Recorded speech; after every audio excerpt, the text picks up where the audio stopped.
It's the 3 on PLAXtv. Yeah.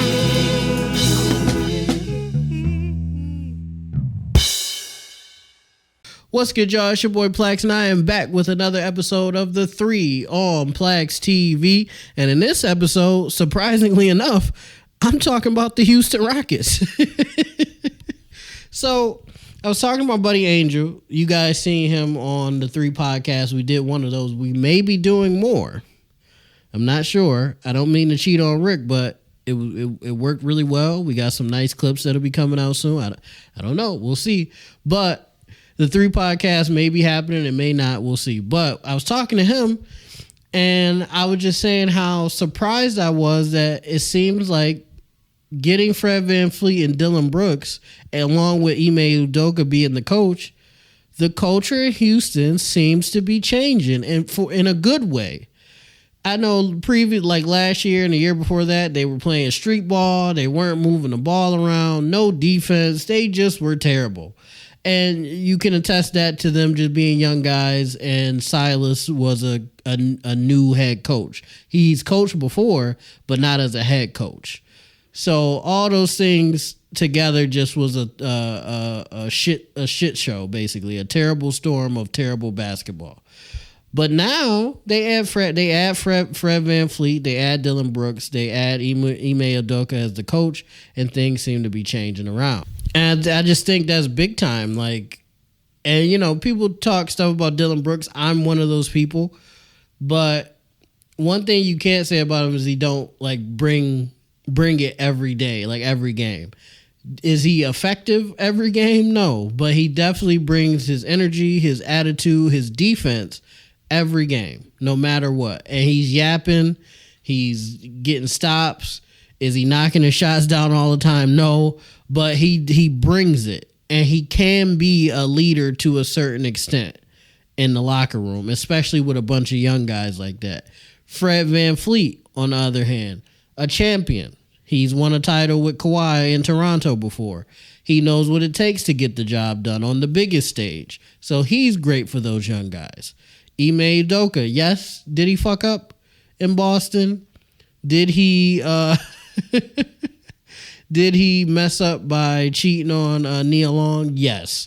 Those 2 things are very stupid things that he did. But he's still an elite level coach, and you're seeing that in Houston. I'm not going to lie. Going into the season, I didn't think Houston was going to be much better.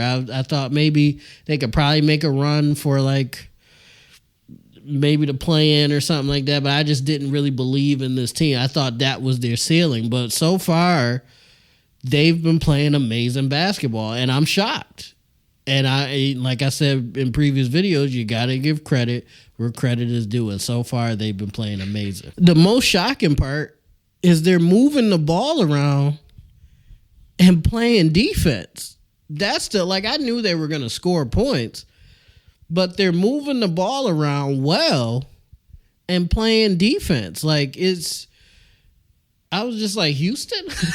Like, I was watching one of their games, and I watched some of their highlights, and I was just like, this is a completely different squad. Like, you know, Sengun always plays well, and, you know, Jalen Green is a scorer and stuff like that, but it's never been this way. And I didn't think just adding Fred VanFleet and Dillon Brooks, along with, you know, Ime Udoka too, but adding those guys on the court, I didn't think it was going to be that much of a change. And it's like a complete overhaul of what they were just last year and the year before that. Another big thing for them that I think was beneficial in more ways than one is Kevin Porter Jr. being gone. I think that's huge. One, because Kevin Porter Jr. is a damn criminal, and he's abusive, and he shouldn't be in the NBA to begin with, because he seems to be a shitty person. But on top of that, he was just another guy chucking up shots. You know, he's like a combo guard. He doesn't play defense. He's just chucking up shots like Jalen Green is chucking up shots. That's never going to get anything done, as we see with James Harden in his career. You can have some semblance of success doing that, but in the long term, that's not going to get anything done. And that's with one guy doing it. Imagine 2 guys doing it. And now my buddy Angel, he had a point that I agree with, that now that, Kevin Porter Jr. is gone, Jalen Green has to in turn fall in line because he doesn't have somebody else like, well, he's chucking up shots, so why can't I chuck up shots? He's ISOing, so why can't I ISO? He has to fall in line with the culture shift with Kevin Porter Jr. being gone. So yes, what KPJ did was terrible, and I wish that wouldn't have happened to that girl. It was good in a sense for Houston because they were able to get rid of him. Before, I don't think they would have been able to justify just getting rid of him. You know what I mean? But now they kind of gave them an out to get rid of him without. It didn't really cost them anything. But what they gave up a second round pick, or no? I think they got second round picks back for him, which is insane. And OKC took them, and they waived them or whatever that situation is. But they gained something for getting rid of him instead of having to pay him and all that stuff. They kind of got away scot-free off of his contract, which is great. The thing that threw me off kind of the most was Jalen Green was playing defense and moving the ball around specifically.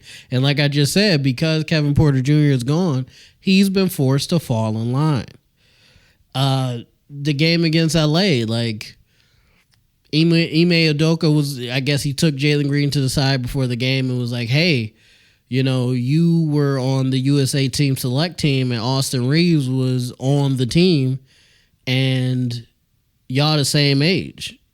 Y'all in the same draft. I think they might be in the same draft class. I'm not sure. But y'all the same age from the same draft class, both shooting guards, and he's outperforming you. What are you going to do about that? And Jalen Green went out there and he shitted on Austin Reeves badly. Like, he gave him the work. And hey, and that's refreshing to see. A young guy that previously has been a James Harden-esque. He was worse than James Harden because he wasn't even passing the ball. At least Harden passes the ball. He wasn't even doing that. He was just chucking up shots, ISOing, taking bad shots, not moving the ball around, and not playing defense. He's been playing his game, doing his best to help facilitate to the best of his ability, and defending. He got the game-winning stop against the Lakers on top of scoring like 28 or 30 points in that game. And so he's been like the biggest shining light in this culture shift that Houston seems to be going through. Jabari Smith Jr., another guy. I know he has a lot of potential. I've seen his potential. Like I look at him and watch him play, and I'm like, he can really be something one day in this league. But just the culture that Houston was previously, it just wasn't good for him because he was kind of falling in line with the bad basketball. Like, even he started ISOing and chucking up bad shots and not really moving the ball around, and it was stunting his growth as a player. But so far this season, the kid has been playing great. Like, very solid. He's cutting to the rim. He's getting rebounds. He's defending. He's making plays. Him and Sengun, they are amazing in the front court. They be finding each other. They like brothers or something, the way they be finding each other. Sengun throw it behind his head. Jabari Smith got a dunk. Jabari Smith bounce past the Sengun. Sengun get a layup. Like, they are two-man and like crazy. And I think that's flying under the radar. Those two get going like that on top of Jalen Green and VanFleet and Dillon Brooks, that can be very scary and very entertaining at the same time. And that's something that I want people to realize too. Playing the right way can be entertaining as well. Yes, ISO ball is cute. Yes, chucking up shots is cute. But the only person that does it properly is like Steph Curry. Other than that, the James Hardens of the world, all those guys, they have nothing to show for it. They do all of that stuff with nothing to show for it. But the guys that play the right way are constantly in the finals, constantly winning championships. Golden State, yes, does Steph chuck up threes and stuff like that, but one, he makes damn near all of them. And two, the team and the system is built around him and his style of play. So it works. And they defend and move the ball around. That's why it works in Golden State. Miami, they don't have a championship, but they constantly go to the finals. One, because of the power of friendship. I don't know how they unlock that, but it just works. And two, because they work really hard. They play defense and they share the ball with each other. They play the right way. Even Tyler Hero plays generally the right way within that system.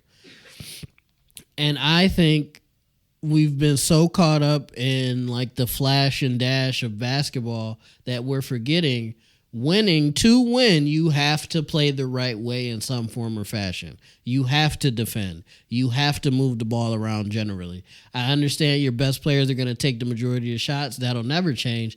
But the general gameplay should be everybody touching the ball, moving it around, getting people moving, not one guy dribbling for 20 seconds, driving to the rim or stepping back and shooting a three. That's just not going to do it. I don't think that's ever going to get it done. And then Sengun just seems happier, and I'm happy to see Sengun happy because that kid was suffering. He was the only guy playing basketball the proper way and on a team with ISO players and James Harden players, and he was suffering. He really was, and I'm just happy for him probably the most because like it fits. Like the way they're playing now fits his game, and he's elevating, and that's scary within itself because he was already pretty good, to decent. Now he's really good, and his team seems to be really good, and that's just making him look better, and in turn making the team look better. Some of the stuff he's been doing, he just seems excited. He's like a kid in a candy store or a kid on Christmas. He's just dominating, and I think that's great. Not just for himself, but for Houston as a whole. And then to talk about Dillon Brooks really quick again. I've talked a lot of stuff about him. Do I think he can be an idiot? Yes. But his presence has been immaculate for Houston. And I think on top of VanFleet's championship pedigree, on top of Dillon Brooks kind of being a dog, is he stupid sometimes? Yes. But he is a dog. He brings it every game. The biggest issue with him is just he thinks he's better than he actually is, and I think that's the problem. But other than that, Dillon Brooks is solid. He's decent. He's a good defender. When he's knocking his shots down, he's really great. You know what I'm saying? And I think him being around all those young guys to some extent is helping. And to, give him a little more credit, Memphis is playing like shit. Memphis is not playing well at all. And that could be, Ja is out, but Ja is out, right? But Ja is out, but Memphis has historically played well even with Ja being out because he's had injuries and different things like that. But they've also lost Tyus Jones to another team, and Steven Adams is gone as well with the injury. He's out for the season. So that could also be the reason why they're playing bad. But another person they lost was Dillon Brooks. And I think if Dillon Brooks was still there, maybe, they wouldn't be 2-7 or 1-8 or whatever the fuck they are right now. I think they'd be playing better, at least a little bit.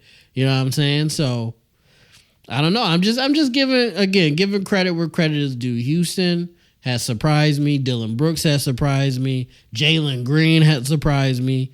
And I think those guys are going to be a problem for a while. They took Adam VanFleet and Dillon Brooks kind of sped up their process, so to speak, a little bit. Instead of 3 years from now being good, they're good like right now. I think they've won like 6 straight games so far. If they could stay on that pace, they could be, a solid top 6 playoff team. Do I think they can win a championship? No. Do I think they could beat like Denver or LA? No, I don't think that.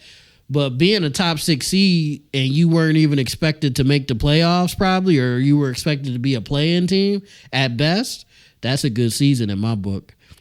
And if they add a couple more guys, or if Sengun and Smith and Jalen Green just continue to progress and get better, they may not have to add anybody else, and they could be in contention for a championship sooner rather than later. Or hopefully this doesn't happen. They regress, but I don't think that's going to happen.